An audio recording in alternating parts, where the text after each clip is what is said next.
नमः श्रीवर्धमानाय निर्धूते कलिलात्मने सालोकानां त्रिलोकानां यद्विद्यादर्पणायते। कुंडलपुर के बड़े बाबा की जय। मूल नायक श्री चिंतामणि पार्श्वनाथ भगवान की जय। परम पूज्य आचार्य प्रवर्षि समंत भद्र स्वामी जी महाराज की जय। परम पूज्य आचार्य प्रवर्षि विद्यासागर जी महामुनिराज की जय। परम पूज्य निर्यापक मुनि श्री समता सागर जी महाराज की जय।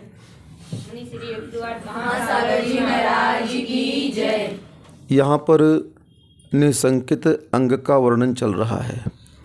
आप लोग बहुत दिन से सुन रहे हैं इस अंग के बारे में, क्योंकि इस अंग के बिना सम्यक दर्शन होना ही नामुमकिन है। जब तक निसंकित अंग हमारे जीवन का मतलब आधार नहीं बनता है, इसे हम जब तक अपने जीवन में उतारते नहीं हैं, तब तक आप मिथ्या दृष्टि ही कहलाओगे। क्या कहलाओगे? हाँ, इसीलिए हमें सबसे पहले अपने श्रद्धान को मजबूत बनाना है। सभी प्रकार की शंकाओं का हमें नाश करना है। कुछ भी शंका हमें नहीं करनी है धर्म के विषय में। ऐसा हो रहा है तो क्यों हो रहा है, क्यों ऐसा ऐसा कह दिया गया, कुछ प्रमाण तो आज दिखता नहीं है। साइंस तो आज चमत्कार दिखा रहा है। क्या कर रहा है? यहाँ से बैठे बैठे हज़ारों किलोमीटर दूर हम देख सकते हैं, बोल सकते हैं। सैटेलाइट ऐसे बड़े बड़े लग गए हैं कि हम आपके घर तक यहाँ बैठे बैठे जा सकते हैं। सैटेलाइट के माध्यम से नहीं जा सकते क्या? हर चीज़ देख सकते हैं। लेकिन साइंस प्रत्यक्ष करके दिखा रहा है पूरे इन क्रियाओं को, लेकिन धर्म क्या करके दिखा रहा है? कोई शंका कर सकता है। लेकिन आज जो कुछ भी तुम्हें दिख रहा है ये विज्ञान की खोज है, इसे हम नकारते नहीं हैं। लेकिन उस खोज को जो आप विश्व के सामने रख रहे हैं, ये खोज है ही नहीं। एक तरह से देखा जाए तो क्या नहीं है? हाँ, संसार में कुछ भी नया नहीं है। सुन लो, संसार में कुछ भी नया नहीं है। जो कुछ भी सामने आपके रखा जा रहा है, परोसा जा रहा है, वह पहले से यहाँ उपस्थित है।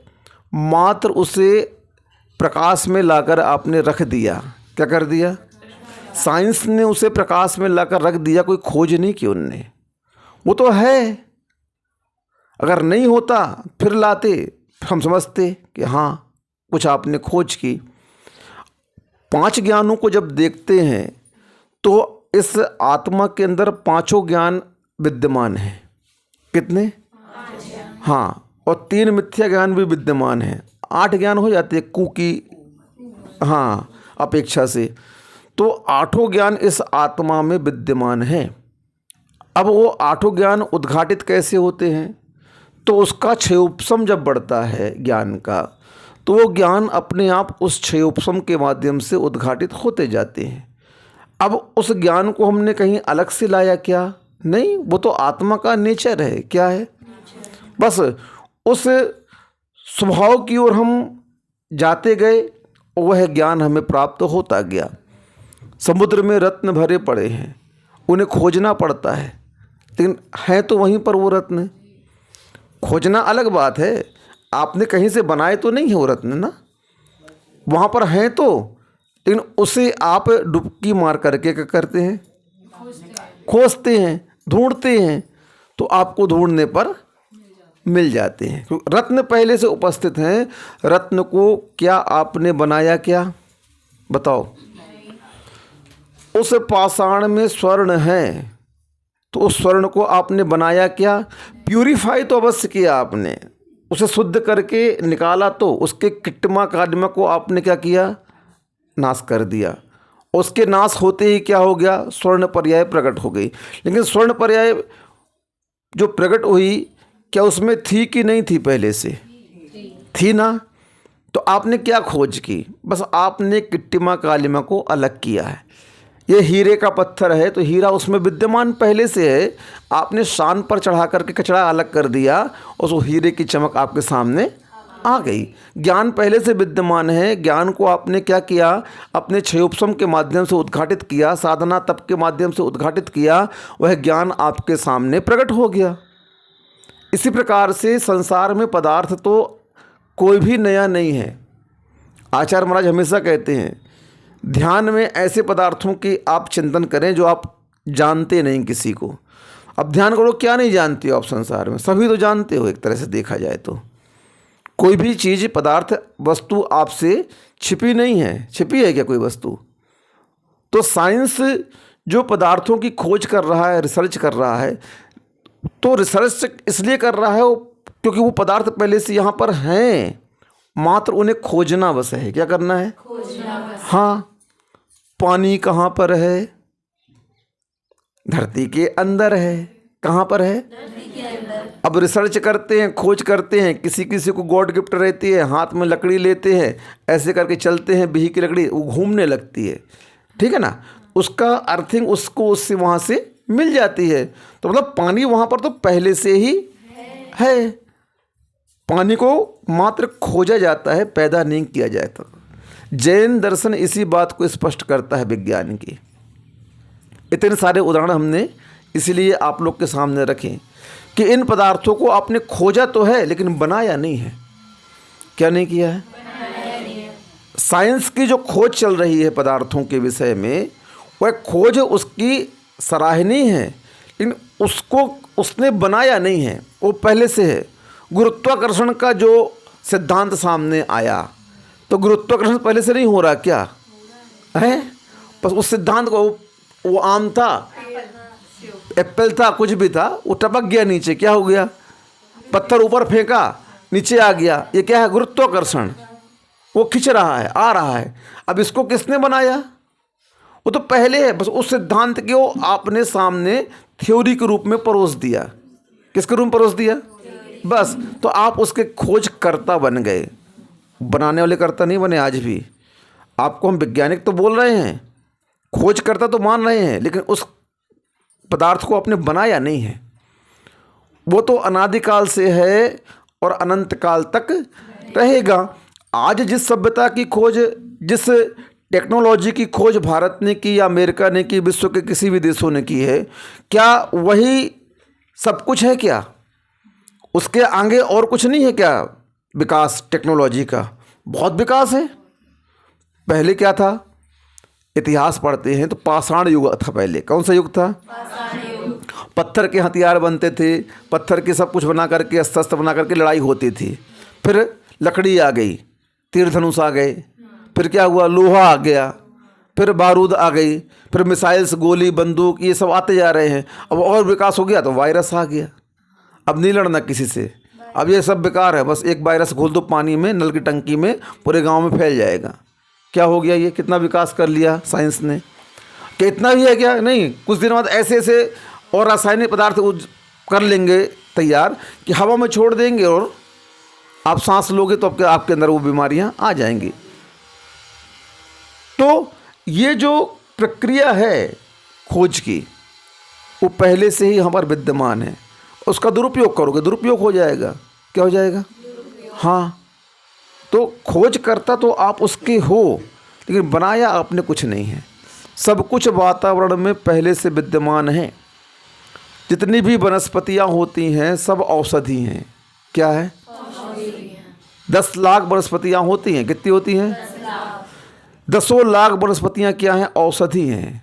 अब ये बात अलग है, डॉक्टर कौन बन गया?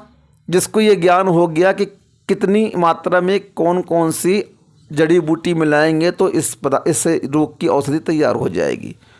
उसको जिसने सीख लिया, जान लिया, क्या कर लिया? उसके सम्मिश्रण को कितना करना है और जान लिया, ये औषधि किस रोग में काम आती है, सीख लिया मिलाने की पद्धति को, उस औषधि के गुण को जान लिया, बस हो गया, वो डॉक्टर बन गया। लेकिन औषधि नहीं है क्या पहले से? जानवरों को औषधि का बहुत ज्ञान होता है। सबसे बड़े वैद्य होते हैं जानवर। कौन होता है? जानवर। हाँ, न्यूले सर्फ की लड़ाई होती है तो नेवला बार बार कोई ना कोई जड़ी बूटी खा के आ जाता है लड़ते लड़ते। उसको मालूम रहता है कि विष की औषधि ये है, खा लेता है। जंगल में जानवर गाय वगैरह रहते हैं, बकरी वगैरह रहते हैं, शेर भालू सब, ये सब जानते हैं। शेर जब शिकार करता है तो मांसाहारी जीव है वो, कैसा, जो भी मांसाहारी जीव शिकार करते हैं, अब वो खून भी पीते हैं, मांस भी खाते हैं। अब वो खून बहुत गाढ़ा होता है, तो उस खून को पतला करने के लिए शेर एक घास खाता है, क्या, उसको हाटिल की पत्ती बोलते हैं। क्या बोलते हैं? हाटिल की पत्ती। उसका प्रयोग वात रोग में किया जाता है। जैसे गठिया बात हो गया, बात की बीमारी हो गई, तो उस हाटिल की पत्ती का चूर्ण बना करके और गुड़ के साथ गोली मिला करके उसको दे देते हैं, तो उसको वात रोग दूर हो जाता है। अब शेर को मालूम है कि वात की बीमारी का औषधि है ये, हम खून पी रहे हैं, मांस खा रहे हैं, तो हमारा वात बढ़ेगा, तो हम क्या करें पचाने के लिए, तो वो उस औषधि को खाता है। वो परमानेंट औषधि है उसकी, सब जानवरों की। अब उसको कहाँ से पता चली बताओ? नेचुरल। हर जीव जंतुओं को ये ज्ञान होता है। तो कहने का तात्पर्य ये है कि हमने कुछ बनाया नहीं है, सब यहाँ पर विद्यमान है। युग परिवर्तन होता रहता है, टेक्नोलॉजियों का विकास होता रहता है। साइंस कभी भी एक आविष्कार पर स्टे नहीं है। किसी भी आविष्कार जो होता है, खोज होती है, उस पर स्टे नहीं रहता है, वो परिवर्तनशील होते हैं।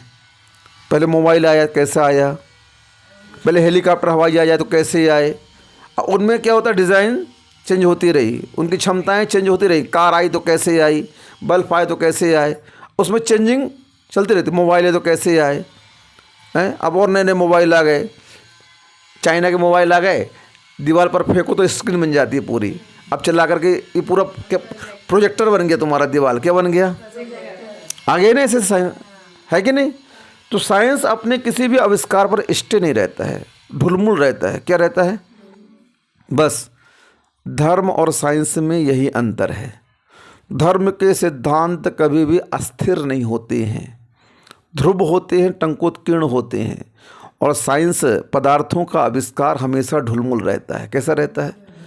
अध्रुव रहता है, कभी भी स्टे नहीं रहते अपने उस पर। वो टेक्नोलॉजी बन रही है, मैंने कहा ना कि आज साइंस उस बर्मुला ट्रायंगल की टेक्नोलॉजी को जान नहीं पा रहा है। क्या है?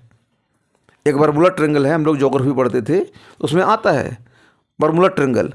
वहाँ पर समुद्र के उस क्षेत्र पर पहुँचते ही आकाश में, वहाँ समुद्र होगा नीचे, आकाश में पहुँचते ही वहाँ पर जो भी प्लेन जाता है गायब हो जाता है। कई साइंटिस्ट इसमें मर गए हैं, सुना है ना आपने, बहुत पुरानी घटना है ये तो। अब वहाँ पर जैसे ही प्लेन जाता है वो प्लेन गायब हो जाता है। अब उस क्षेत्र के पास का जो गुरुत्वाकर्षण है या टेक्नोलॉजी है वो क्या है, कोई नहीं जानता। यानी वहाँ के जो राजा होंगे, जो वहाँ के शासक होंगे, उनके पास जो सेना होगी, टेक्नोलॉजी होगी, कितनी बड़ी टेक्नोलॉजी। आपके भारत देश में कोई दूसरे देश का विमान घुसता है तो आप रडार के माध्यम से पता कर लेते हैं कि हमारे देश में कोई विमान आया है। तो वहाँ की टेक्नोलॉजी क्या है वो पता नहीं करते हैं, नीचे आ जाओ तुम सीधे। अब कितनी विकसित टेक्नोलॉजी होगी वहाँ की, बताओ, है कि नहीं? तो पदार्थ के क्षेत्र में हम ये नहीं कह सकते हैं कि हम पूर्णतः उस पदार्थ को बना चुके हैं, उसमें कोई ना कोई परिवर्तन चलता रहता है। नहीं चलता क्या? और लेकिन धर्म का जो क्षेत्र होता है, हम अपने हर सिद्धांत पर अडिग हैं। कैसे हैं? हाँ, इसलिए विज्ञान खोज कर रहा है तो वीतराग विज्ञान भी खोज कर रहा है। इसीलिए हमारे यहाँ इसको भी विज्ञान कहा है। क्या कहा है? वहाँ पदार्थों की खोज चल रही है, यहाँ निज की खोज चल रही है। किसकी खोज चल रही है? हाँ, क्योंकि साइंस आज तक इस बात का पता नहीं लगा पाया कि जो इस शरीर के पीछे बैठा हुआ आत्म तत्व कार्य कर रहा है वो कैसा है। यहीं पर साइंस हार गया। क्या हो गया? हाँ, डॉक्टर भी क्या कहता है, भैया जितनी मेडिसिन थी, जितने इंजेक्शन थे, मैंने पूरे प्रयोग कर दिए, अब किसके हाथ में है? साइंस भी आखिरी में किसको पुकारता है? भगवान को पुकारता है, कर्म सिद्धांत को कहता है। अब भैया आपके पुण्य पाप का खेल है, अब हम कुछ इससे ज़्यादा नहीं कर सकते, हमारी शक्ति यहाँ पर क्षीण हो गई। क्या हो गई? साइंस हार नहीं रहा है, पुरुषार्थ पूरा कर रहा है, लेकिन अंतिम पुरुषार्थ किसके ऊपर छोड़ दिया उसने? कर्म के ऊपर छोड़ दिया। आपका कर्म जाने, यहाँ तक का पुरुषार्थ जितना था मैंने कर दिया। तो उस आत्मा के विषय में साइंस मौन हो जाता है। क्या हो जाता है? इसका कर्ता कौन है? ये इस यंत्र को कौन चला रहा है? इस रोबोट को कौन चला रहा है? कितना दिमाग दे रहा है इसको? इसी दिमाग से मैं रिसर्च कर रहा हूँ, थीसिस लिख रहा हूँ, बड़े बड़े कार्य कर रहा हूँ, लेकिन करने वाला कौन है? एक बार देख तो लूँ इस आत्मा को। धर्म विज्ञान बोलता है उसकी प्रक्रिया अलग है। दिख तो जाएगी आत्मा तेरे को, लेकिन उसकी प्रोसेस क्या है? डिफरेंट प्रोसेस है। संसार की जो प्रोसेस है, रिसर्च है, वो अलग है, और धर्म की वीतरागता की रिसर्च अलग है। उस क्षेत्र को छोड़ करके अब इस सब्जेक्ट को जब चॉइस करोगे और इसके अकॉर्डिंग आप स्टडी करोगे, प्रयोग करोगे, तब कहीं जा कर के वो आपको दिखेगा। आपको यहाँ की प्रयोगशाला में आना पड़ेगा। जो वहाँ पर आप प्रयोग कर रहे हो, किसी खोज में जब साइंटिस्ट जाते हैं तो बूढ़े हो जाते हैं, बाल बड़े बड़े हो जाते हैं उनके। कैसे हो जाते हैं? हाँ, आइंस्टीन जब परमाणु अनुसंधान कर रहे थे, रिसर्च कर रहे थे, तो इतना उसमें व्यस्त रहते थे, इतना व्यस्त रहते थे कि उनकी एक बार परीक्षा ली गई। क्या ली गई?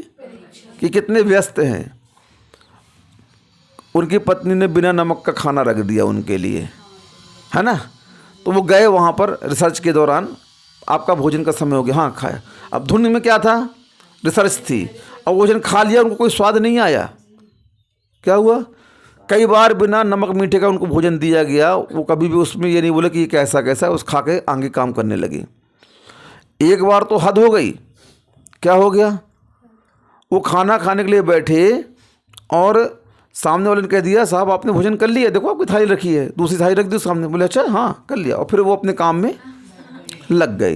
यानी जो अनुसंधान करता होता है वह अपने उस कार्य में इतना व्यस्त रहता है, इतना एकाग्र रहता है कि उसे संसार के भोग की इच्छा नहीं रहती है। चाहे वह पदार्थों की खोज करने वाला हो और चाहे वह आत्मा की खोज करने वाला हो, फिर उसे खाने पीने से कोई प्रयोजन नहीं रहता। अब बताओ, वहाँ पर भी उसने उस रिसर्च के लिए संसार की सुख सुविधाओं को छोड़ा, साइंटिस्ट बना ना।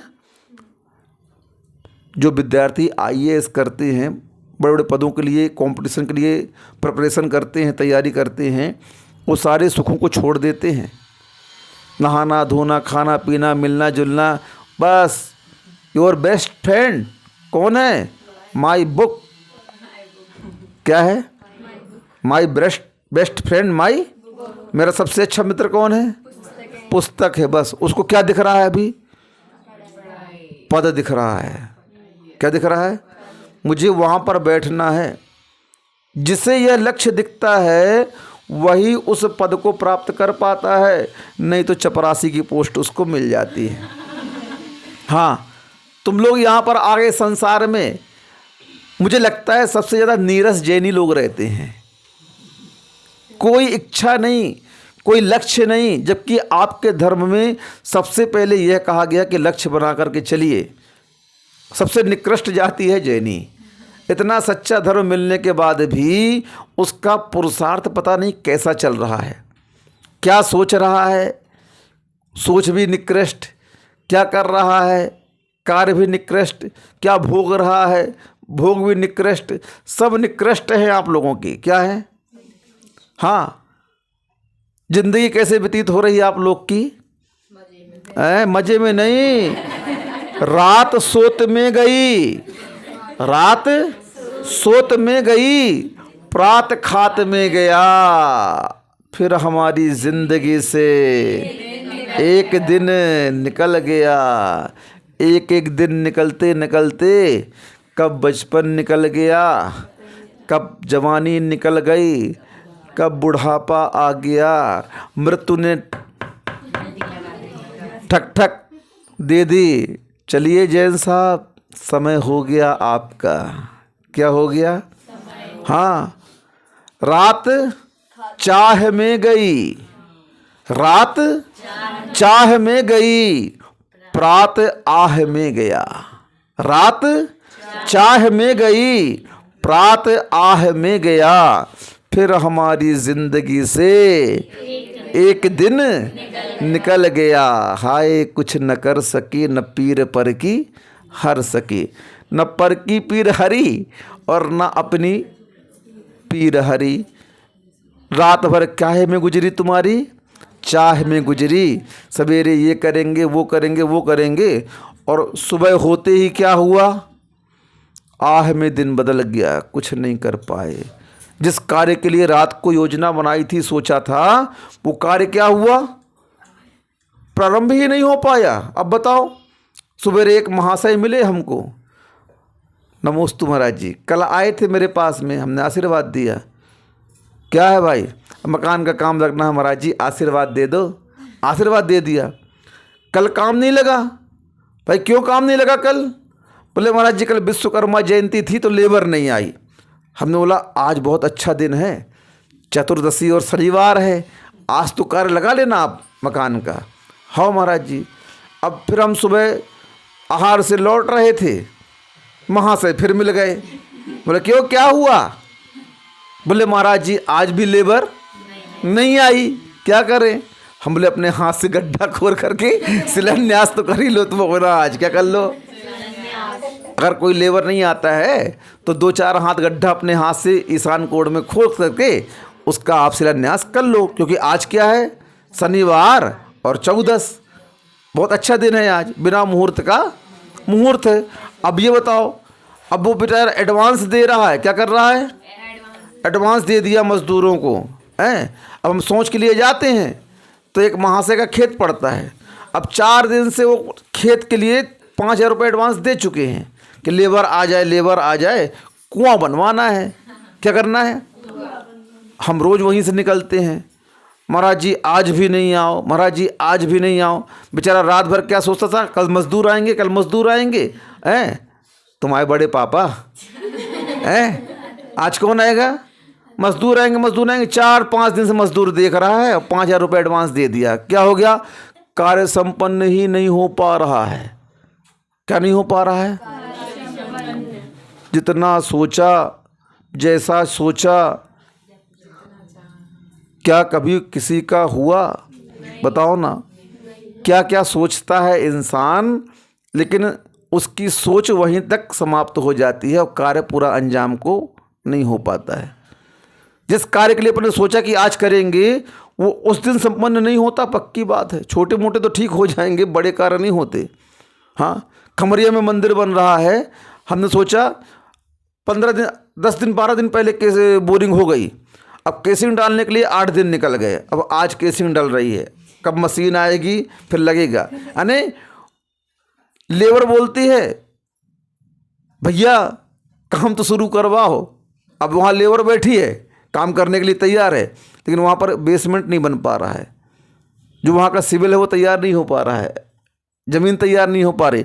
अब वहाँ पर लेबर तैयार है तो क्या अड़चन आ गई, ये अड़चने आ गई।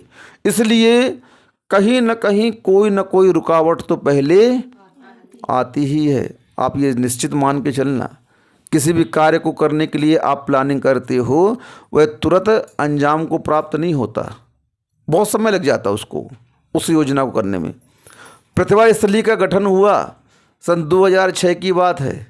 हम लोग अमरकंटक जा रहे थे HRC के साथ में चातुर्मास के लिए, तो निवास के पास में एक फॉरेस्ट का रेस्ट हाउस था, वहाँ पर आहार चर्या हुई और 40-50 बच्चियाँ छोटी छोटी सी ये बहनें लेकर आ गई वहाँ पर। हमने बोला HRC क्या कर रहे हैं, इतनी 30 बच्चियों को पढ़ाएंगे क्या बैठ करके? गुरु की सोच तो बहुत आगे की रहती है। उनका गठन हुआ, स्कूल की योजना पहले से थी। आचार्य महाराज ने प्रवचन किया और वहाँ पर क्या कहते हैं, मैं 20 साल से इस योजना के बारे में सोच रहा था। कितने साल से? 20 साल से मेरे मन के अंदर, मेरी भावना में ये विचार आया था कि मैं एक ऐसे संस्कृति का मंदिर बनाऊंगा, सभ्यता का मंदिर बनाऊंगा, संस्कार का मंदिर बनाऊंगा जिसमें भारत की प्रतिभा आकर के यहाँ पर अपने प्रभाव को दिखाएगी। भारत की प्रतिभा यहाँ पर जागृत होगी, उद्घाटित होगी। प्रतिभावान बच्चियाँ यहाँ पर तैयार होंगी। वो 20 साल में आज वो समय मेरा आया। आज उससे मैं कुछ थोड़ा सा अंजाम दे पाया हूँ। पूरा हुआ ये नहीं कह सकता मैं अभी, क्योंकि मेरी जो सोच है उस सोच को पूरा होने में कितना समय लगेगा। जब प्रारंभ होने में 20 साल लग गया तो पूरा होने में कितना लगेगा मैं कुछ कह नहीं सकता हूँ। क्या पीड़ा थी आचार्य श्री की उस दिन, बताओ। यानी इतने बड़े गुरु किसकी सोच रहे हैं? संस्कार की सोच रहे हैं, समाज के विकास की सोच रहे हैं, प्रतिभाओं को निखारने की सोच रहे हैं समाज के। उनका अच्छा कार्य 20 साल में तो शुरू हुआ। कितने साल में शुरू हुआ? हाँ, और अंजाम अभी नहीं आया है। अभी तो 5-6 प्रतिमा स्थिति खुली हैं। कितनी खुली हैं? बस उनका स्वप्न क्या है? हर गांव में प्रतिभा स्थली होना चाहिए। क्या है सोच? हर समाज में प्रतिभा स्थली होना चाहिए। और हमेशा गुरुजी कहते हैं कि आज विषयों की चकाचौंध में जीवन चल रहा है। यहाँ पर वासनाएं, पदार्थ, भोग, इन सब की प्रबलता है। ये सब बहुत मात्रा में दिखाई दे रहे हैं और इसके बीच में बच्चों को संस्कार देना बड़ा मुश्किल कार्य है, बड़ा मुश्किल कार्य है। क्यों? क्योंकि आज माँ बाप ही असंस्कारित हो गए हैं, तो बच्चे संस्कारित कैसे होंगे बताओ। माँ बाप ही आज ऐसे इस टेक्नोलॉजी के दौर पर, इस विज्ञान के दौर पर हर के हाथ में मोबाइल हो गया। आज घर घर में टीवियाँ हो गई हैं, अश्लील पिक्चरें, अश्लील गाने, हर कुछ ऐसे गंदे गंदे उसमें चित्र दिखाए जाते हैं। बच्चे क्या संस्कारित होंगे बताओ तो। और उन्हीं गानों पर डांस दिखाई करवा रहे स्कूल वाले। क्या करवा रहे हैं? हाँ, मुन्नी बदनाम हुई है और पता नहीं कौन कौन से भी आ गई है क्या अभी। हाँ, गाने ऐसे से आ रहे हैं। अब ये क्या है? ऐसे ऐसे सीरियल हैं, घर में बैठकर माँ बाप के साथ में देख नहीं सकते। क्या हो रहा है? ये संस्कारों की धज्जियाँ उड़ रही हैं आज। क्या हो रहा है? सभ्यता नाश हो रही है पूरी। आज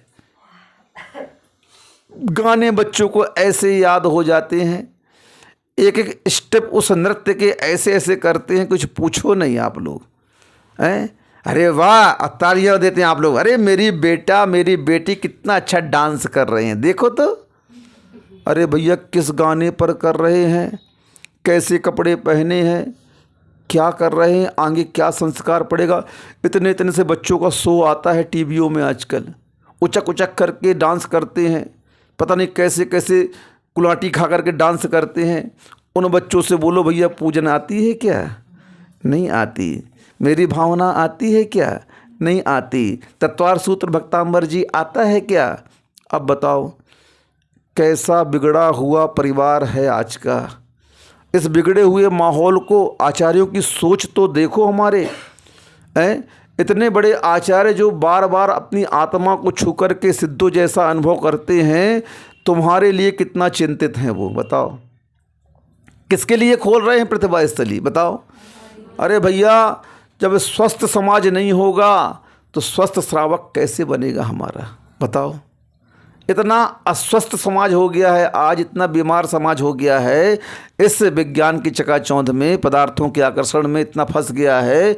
उसे क्या दिख रहा है दिन भर, बताओ।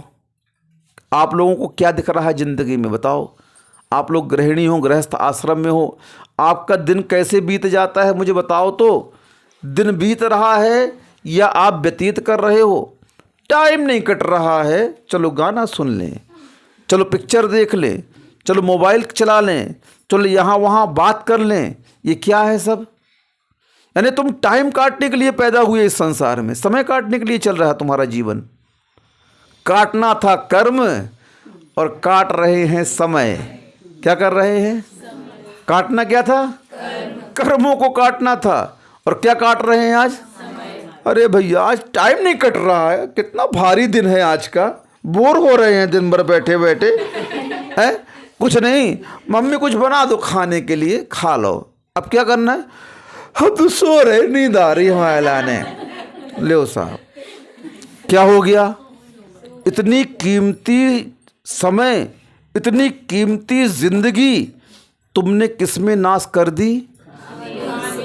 खाने, सोने और सजाने में। किसमें?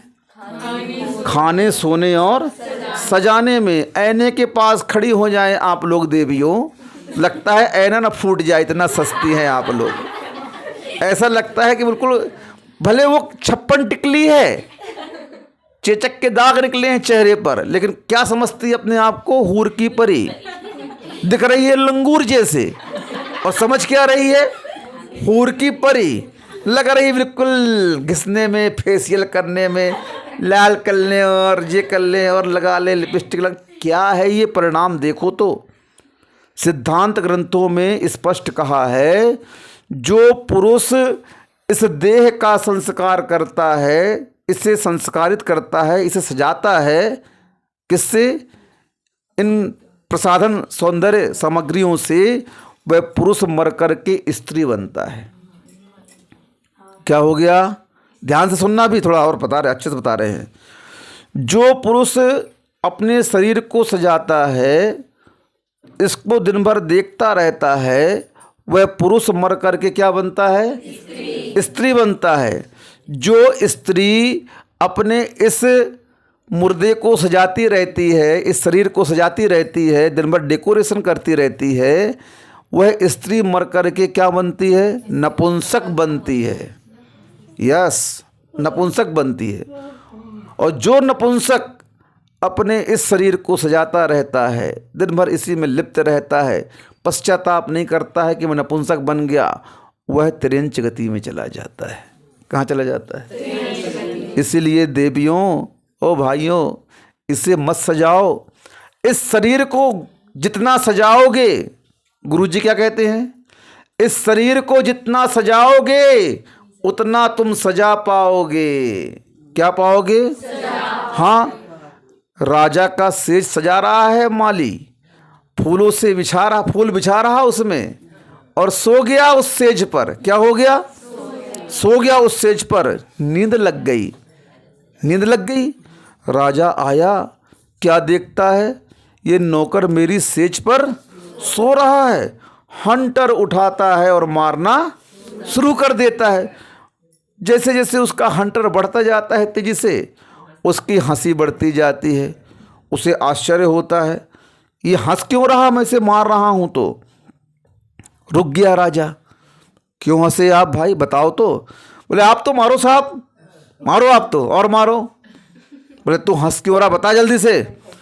बोले मैं इसलिए हंस रहा हूँ साहब कि मैं तो एक बार इस सेज पर सोया तो मुझे इतने हंटर मिले, आप तो प्रतिदिन इस सेज पर सोते हो, आपका क्या होगा? हंस रहे हो? हंसो हंसो, पदार्थों को भोग करते करते खूब हंसो, वासनाओं में लिप्त होकर के खूब हंसो, लेकिन जब नरकों में जाओगे तो वहाँ पर हंसी नाम मात्र की नहीं रहती है। नरकों में हंसी नहीं है एक पल की भी, याद रखना इस बात को। क्यों नहीं हंसने मिल रहा वहाँ पर नरकों में? क्योंकि तुमने इस पर्याय में किसको लेकर के हंसा? भोग को लेकर हंसा, वासनाओं को लेकर हंसा, कसायों को लेकर हंसा। सब कार्य में आपने दूसरों की हंसी उड़ाई, इसलिए वहाँ पर क्या लिखा है? हंसना मना है। नरकों में क्या लिखा है? हंसना मना है। क्यों हंसना मना है? आप हंस ही नहीं सकते हो, यहाँ पर मात्र दंड व्यवस्था है। नरकों में कुछ नहीं है, वो बनाया इसीलिए गया है। किसके लिए बनाया गया? दंड के लिए। किसके लिए? बस वो ऐसी सजा है कर्मों की, वहाँ पर तुम कुछ नहीं कर सकते हो। लेकिन फिर भी जब तुम्हारा ज्ञान उस विषय भोगों के, दंड के, फलस्वरूप जब वीतरागता से जुड़ता है, किससे जुड़ता है? नारकी भी वीतरागता से जुड़ता है। किससे जुड़ता है? हाँ, जब उस नारकी को सम्यक दर्शन की प्राप्ति होती है तो सम्यक दर्शन प्राप्त करने के पहले उस दंडों की, वह उस फलों की सोचता है, क्यों मिले मुझे, मैंने ऐसे क्या किया जो मुझे नरक की पर्याय मिली, नारकी बना, वेदना मिल रही है। तिल तिल करें देह के खंड, असुर भिरावें दुष्ट प्रचंड, सिंध नुरते प्यास न जाए, तो ना एक बूंद लहाए, तीन लोक को ना जुखाए, मिटे ना भूख कणा न लहाए। अब क्या कितने दंड बता दिए, पहली ढाल पढ़ लो आप 6 ढाला की। ये दंड क्यों मिल रहा है उस नारकी को? वो और कोई नहीं है, ये पूर्व पर्याय का यहीं से गया है। कहाँ से गया है? संसार के भोगों को, वासनाओं को, विषय कसायों को जिसने अपने जीवन का आधार बनाया वह मर करके कहाँ गया? लेकिन जब वह वहाँ पर पुनः वीतराग से संबंध जोड़ता है तब उसको सम्यक दर्शन की प्राप्ति होती है। वहाँ पर भी लेकिन किससे संबंध जोड़ना पड़ा? जिससे तुमने मनुष्य पर्याय में संबंध विच्छेद किया था सच्चे देवगुरु शास्त्र से, और उसके पाप फलस्वरूप तुम नरकों में गए और पुनः वहाँ पर उनसे आपको संबंध स्थापित करना पड़ा। तब जाकर के सम्यक दर्शन की प्राप्ति आपको वहाँ पर हुई। उन नारकियों को भी, त्रियंचों को भी, चारों गतियों को जो जीव हैं उन सभी जीवों को सम्यक दर्शन प्राप्ति करने के लिए वीतरागता की शरण में आना ही पड़ेगा। अपने संबंधों को प्रभु से जोड़ना ही पड़ेगा। बिना वीतरागता बने, वीतरागता से संबंध जोड़े इस आत्मा का कल्याण हो ही नहीं सकता है। उसे समझ में आ गया मैंने गलती की है, पश्चाताप के फलस्वरूप ये दंड मुझे मिल रहा है, मैंने उस गलती का सुधार करके अब मैं ये गलती पुनः नहीं करूँगा। इस प्रकार का संकल्प नारकी लेता है, तब कहीं जाकर के वहाँ पर थोड़ी सी उसे सुख की अनुभूति होती है। क्या होती है? थोड़ी बहुत, लेकिन उसकी वेदना कम नहीं होती। दंड तो चलता रहता है। भले तीर्थंकर प्रकृति की सत्ता वाला बैठा है नरक में, क्या बनेगा? तीर्थंकर बनेगा आकर के, लेकिन दंड तो उसे भी वहाँ पर भोगना पड़ेगा। इसलिए तुम इस शरीर को जितना सजाओगे उतना तुम सजा पाओगे। सुन रहे हो? समझ में आ रहा है? हाउ तो कहो। पगलू कहीं की हाउ तक नहीं कह रही हैं, बता। देखो भैया, यहाँ पर स्वयं को सुधारना है और स्वयं को सुधरना है। क्या करना है? स्वयं को सुधारना है और स्वयं को सुधरना है। दूसरे को सुधारने की बात नहीं करो। यहाँ पर धर्म कहता है तुम किसे सुधार रहे हो? तुम किसका उपकार कर रहे हो? नालायक कहीं के, खुद का कर ले पहले। बड़ा बना है परोपकार करने वाला। क्या बना है? खुद का उपकार तो कर नहीं रहा है और दूसरे के उपकार की चिंता कर रहा है।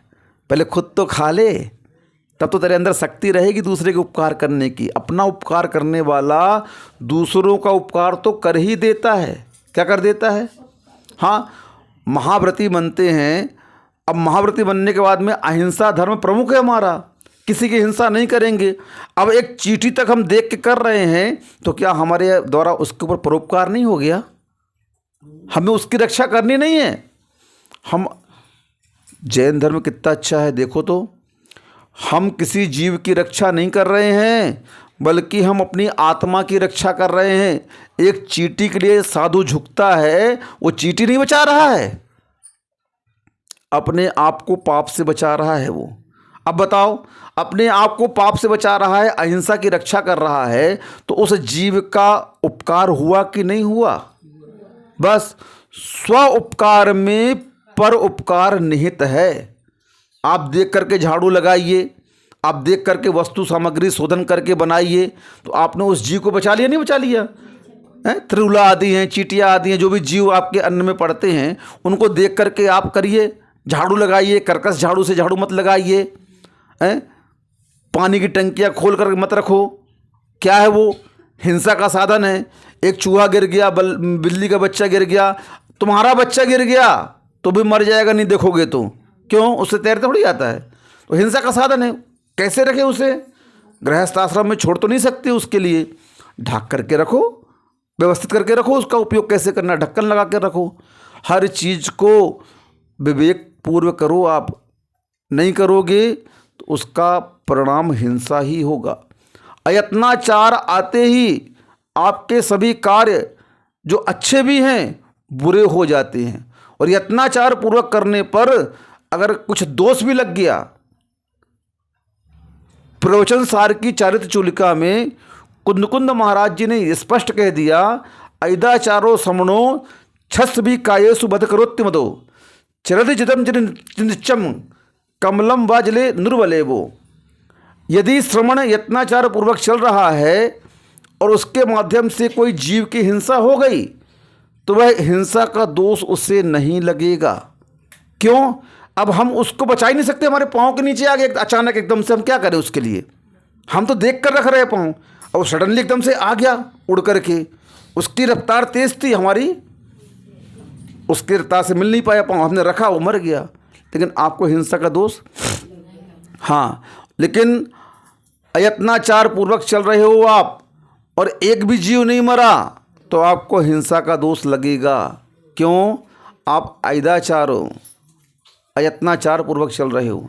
इसलिए हमें हर कार्य विवेक के साथ करना चाहिए। जैन धर्म में कर्मों की निर्जरा विवेक के ऊपर आधारित है, यत्नाचार के ऊपर आधारित है, परिणामों के ऊपर आधारित है। अब झाड़ू तो लगाना है, कितने जीव हिंसा हो रहे, मन में पश्चाताप होना चाहिए। क्या होना चाहिए? मकड़ी का जाला तो निकालना तुमको। महाराज जी दिवाली में बहुत सफाई करते हैं, बहुत जीवों को बाहर फेंकते हैं, प्रायश्चित दे दो। आते हैं प्रायश्चित लेने के लिए। कौन आता है प्रायश्चित लेने के लिए? जिनको उस कार्य में हिंसा नजर आ रही है। क्या नजर आ रही है? मेरे द्वारा दूसरे जीवों का विघात हो गया है, मैंने ये किया। क्यों प्रतिक्रमण रखा आप लोगों का? प्रतिदिन आप लोग को प्रतिक्रमण करना चाहिए। एक पेज का रहता है जिनवाणी के पीछे, मैंने पंचेंद्रिय जीवों की हिंसा की हो, झाड़ू बुखारी में पंचसूना में मेरे द्वारा जो दोष लगे हों वो क्या हो? मिथ्या हो। तो ये क्यों? अब देखो, उस जीवों की रक्षा तो हम कर नहीं सकते हैं, झाड़ू लगाना बंद नहीं कर सकते हैं, कोई भी गृहस्थ आश्रम के पंचसूना को हम छोड़ नहीं सकते हैं, लेकिन करने के बाद भी आप उसमें हिंसा तो मानो कम से कम, पाप तो मानो कम से कम। प्रतिक्रमण करना ये बताता है कि आप उस क्रिया के प्रति पश्चाताप पूर्ण भाव कर रहे हैं। क्या कर रहे हैं? कि मेरे मन के अंदर यह विकल्प हो रहा है कि इस हिंसा से मैं कैसे बचूं, इस हिंसा को मैं रोक नहीं पा रहा हूं, फिर भी उसका आलोचना करके, निंदा करके, ग्रहा करके मैं अपने आप को शुद्ध करता हूं। मुझे मालूम है यह हिंसा है भगवान, लेकिन क्या करूं, इस कार्य को छोड़ नहीं सकता। इतना तो भाव रखो कम से कम। छोड़ो ना छोड़ो ये बात तो अलग की है, पहले इतना तो मन में आना चाहिए ये कार्य अच्छा नहीं है, भले करो लेकिन इतना अगर भाव मन में है तो कल वो कार्य आपका अवश्य छूटेगा, अवश्य छूटेगा वो कार्य। अब भाव ही नहीं है उस कार्य के प्रति छोड़ने के, अधाधुंध हम करे जा रहे हैं। बिल्कुल झाड़ू भी मंगाई तो कौन सी मंगाई? आजकल प्लास्टिक की आ गई है। अच्छे रगड़ रेट डाल मोंटी, अच्छे पानी डाल, सर्फ डाल, अच्छे ताकत से रखी सो, पी लो, ताकत लगा थोड़ी सी। अभी क्या है? अभी क्या है आपके अंदर? कैसे परिणाम है? क्रूरता की परिणाम है। कैसे परिणाम है? अब घर में रह कर के हम हिंसा से कैसे बचे? हिंसा करते हुए मात्र एक ही साधन है, परिणामों की निर्मलता। उसके अलावा हम बच नहीं सकते हैं। उस कार्य में आपको हिंसा दिखनी चाहिए और उसके प्रति हमारा हृदय थोड़ा सा भीगना चाहिए दया से, बस आप बच जाओगे। क्या हो जाओगे? सुबह दो नींद आ रही हो, दोपहर को समय है ना, खा के आए हैं। हाँ, धर्म के उपदेशों में 5 बार तो आसन बदल लेते हैं 1 घंटे में आप लोग, और 15 बार जम्हाई ले लेते हैं। क्या कर लेते हैं? हाँ, और अभी घर के कार्य करते रहो तो ना नींद आएगी न जम्हाई आएगी, इतना व्यस्त रहेंगे। आहा, तो 10 लोगों का खाना बन गया, तैयार हो गया, खवा दिया, बर्तन मंज गए, एक जम्हाई नहीं आई। जब कार्य संपन्न हो जाएगा ना, बड़ी सयानी है ये नींद। कैसी है? आचार्य जी बोलते हैं बहुत सयानी है नींद, बहुत होशियार है। कब आएगी?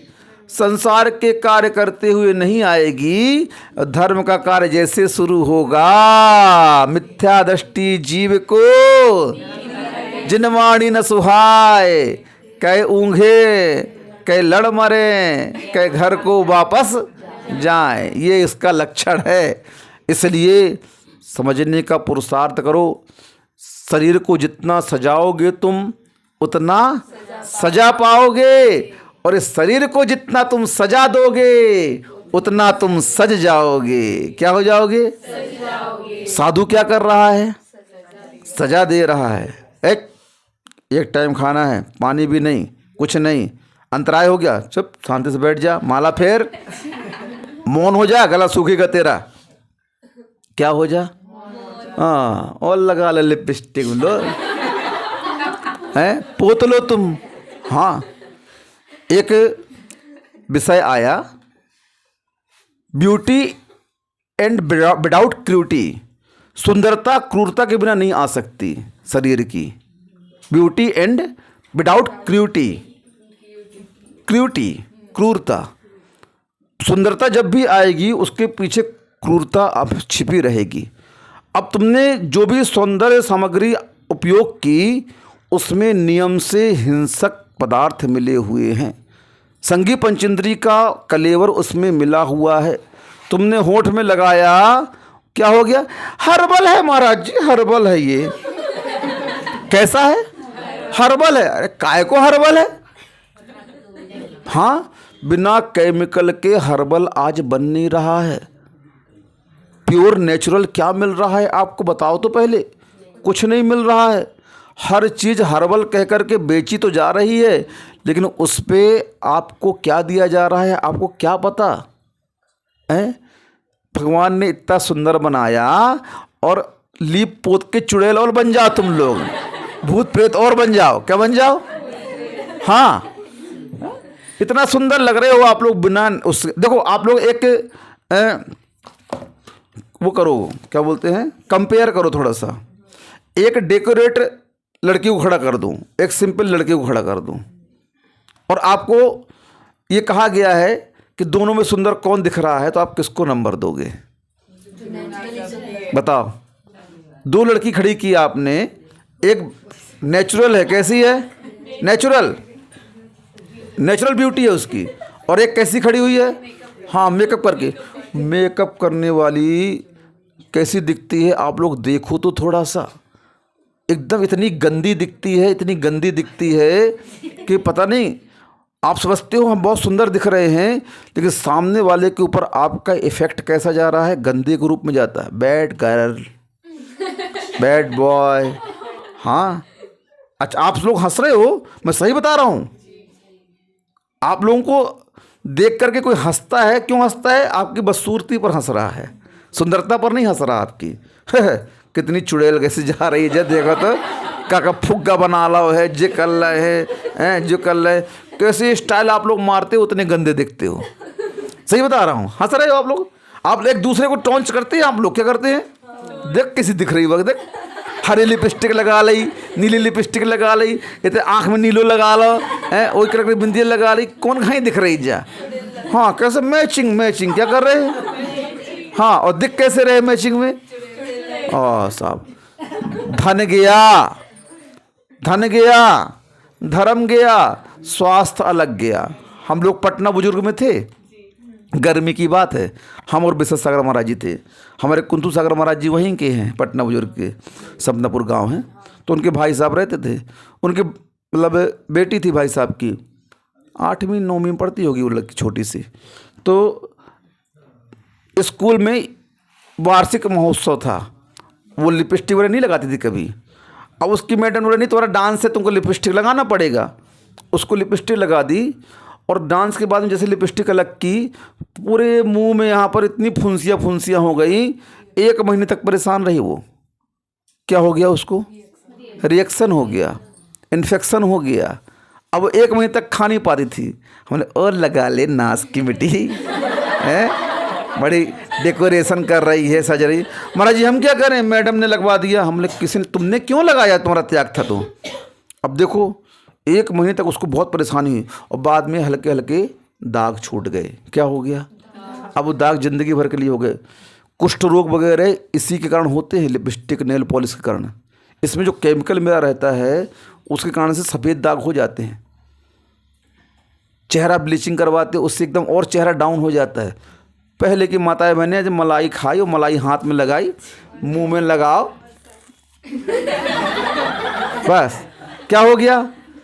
अलग ही चमकती थी। सिंदूर आता था प्योर, सिंदूर लगा लिया, पान खा लिया, नेचुरल लग गई लाली उसके मुंह में। पान खा के आ गया, नेचुरल लाली हो गया। पान तो औषधि है, खा लो 1 दिन में, कौन मना कर रहा तुमको।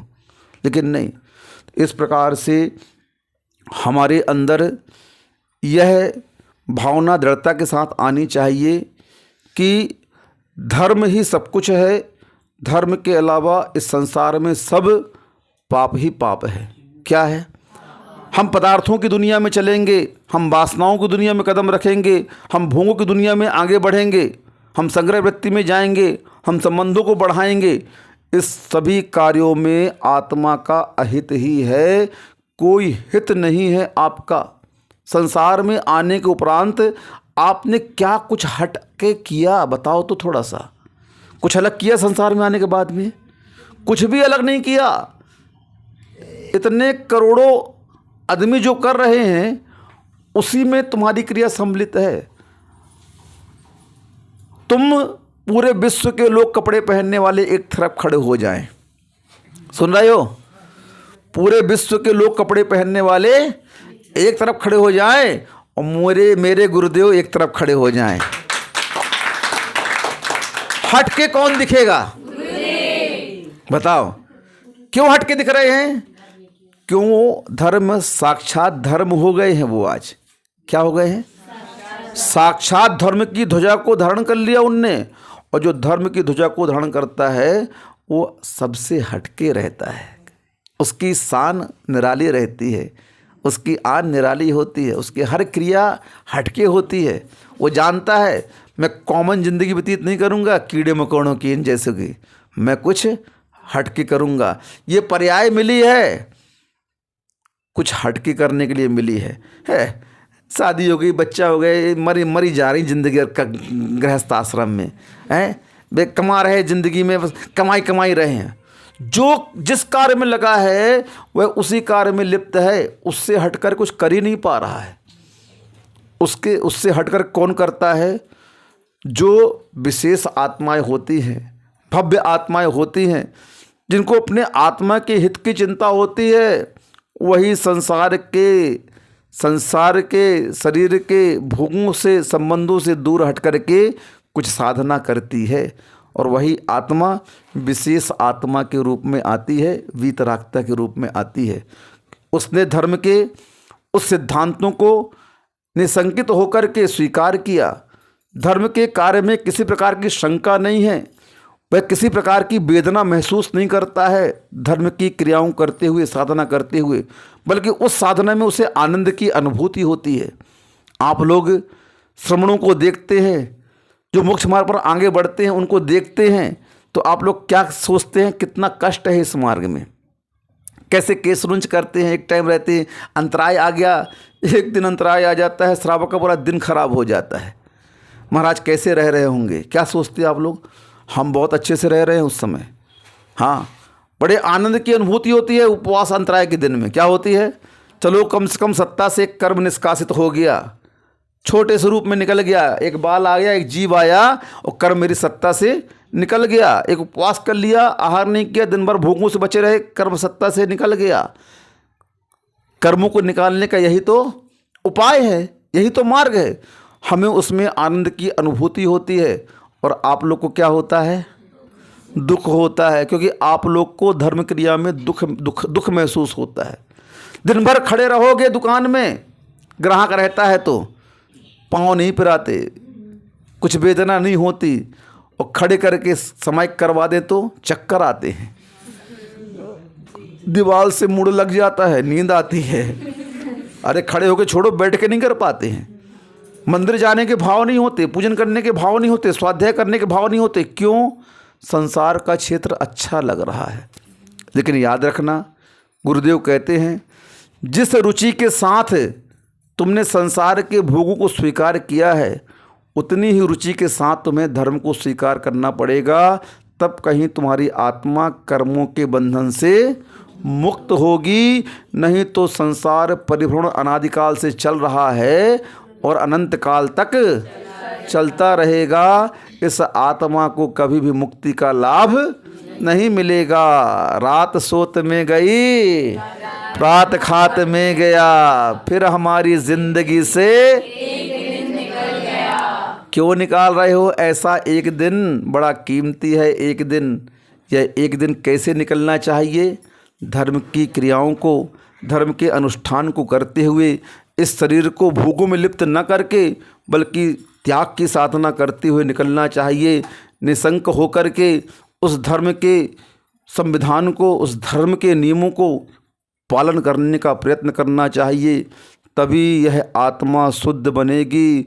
बिना तप किए, बिना अग्नि परीक्षा दिए, जब स्वर्ण पाषाण स्वर्ण के रूप में नहीं बदलता है, जब वह हीरा बिना सान पर चढ़े अपनी चमक को दिखाता नहीं है और उसके बिना उसकी कीमत बढ़ती नहीं है, जब स्वर्ण की एक सामान्य पदार्थ की कीमत अग्नि परीक्षा के बाद होती है, तो इस आत्मा की कीमत कब होगी? बताओ। उसे भी तप करना पड़ेगा, समीचीन तप की शरण में आना पड़ेगा।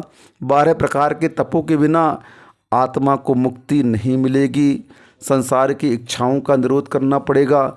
निसंकित होकर के, निडर होकर के, निर्भय होकर के, आस्था के साथ, श्रद्धा के साथ, विश्वास के साथ इस धर्म की क्रियाओं को स्वीकार करना पड़ेगा।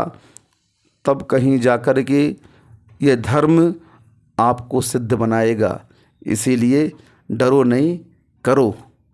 डरने वाला कुछ करता नहीं है और करने वाला कभी डरता नहीं है। निसंकित होकर के आगे बढ़ता जाता है और ऐसा बढ़ता है कि वह मार्ग से मंजिल को प्राप्त कर लेता है। अहिंसा परमो धर्म की, जिन वाणी के ज्ञान तय सूझे लोकालोक, सो वाणी